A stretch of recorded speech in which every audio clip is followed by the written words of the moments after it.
Ibis.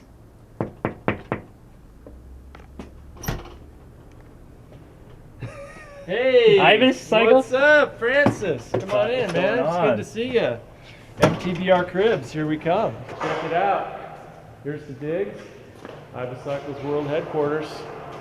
Got the Airstream, few demo bikes. Ready to show you around a little bit. Talk to you about 2011 product for Ibis. So instead of going to the Interbike trade show in Vegas this year, we actually went on the road and we spent the entire summer traversing the US with a Sprinter van full of bikes and letting people ride them all over the place.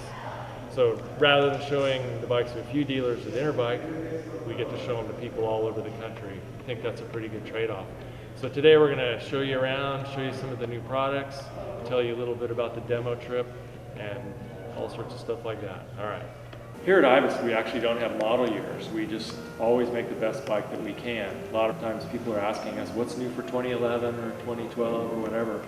And we actually don't have a specific model year for our bikes. So the bikes get improved constantly. Every new model gets better and better, I would say. You're looking at a Mojo HD right in front of us here, which just came out about 6-8 months ago, and it's been received really, really well.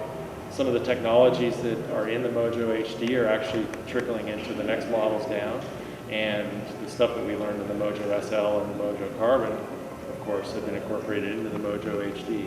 In early 2010, we started shipping the Mojo HDs, and this is the bigger brother of the Mojo SL. It has 160 millimeters of rear wheel travel. We've talked a lot about this bike in the past. Probably don't need to educate people too much on it, but basically everything's been beefed up and upgraded to the latest and greatest, like the 12 millimeter maxle, rear axle, through axle, the 1.5 tapered headset.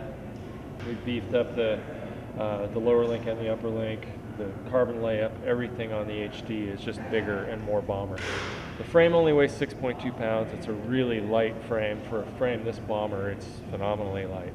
We use a 2.5 inch shaft travel RP23 on this bike. That's the standard shock.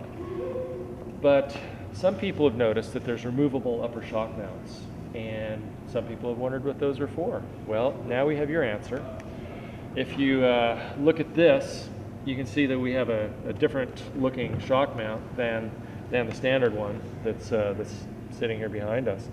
And what this is we call them limbo chips, and these are the 140 millimeter travel adapters for the Mojo HD. So you can turn the Mojo HD into a 140 millimeter travel bike by the simple addition of a pair of these limbo chips, which are on our web store right now. And then you just put the Mojo shock, which is a 7 7/8 inch eye-to-eye and 2-inch shaft travel shock. You put the Mojo shock and the limbo chips on, and that turns the HD into a 140 millimeter travel bike with similar geometry to the Mojo HD, except it has a lower bottom bracket. It's not a different frame, it's the identical frame to the HD, but you can order it with the limbo chips and a Mojo SL shock if you want, and it lowers the weight just a little tiny bit, 1/10 of a pound or so. It's not real significant, but it will give you a 140 millimeter travel bike that's super bomber and a lot of fun to ride. We got a lot of really good perks for working here at Ibis. One of them is really cool bikes, but another one is mini Fridays. Roxy comes in and cooks lunch for all of us, and we're very lucky that today is one of those days. She's got a little special menu for us. So I guess the announcement went out on Twitter or something that we got free food today because all the deadbeats are showing up. Look who just got here.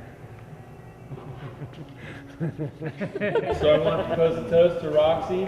Keep designing kick-ass bikes and making kick-ass lunches. And thank goodness we're not in Morgan Hill on the lunch ride. This is a much better. Thank you, Roxy. Thank you. Yes. Thank you for feeding all the Ibis.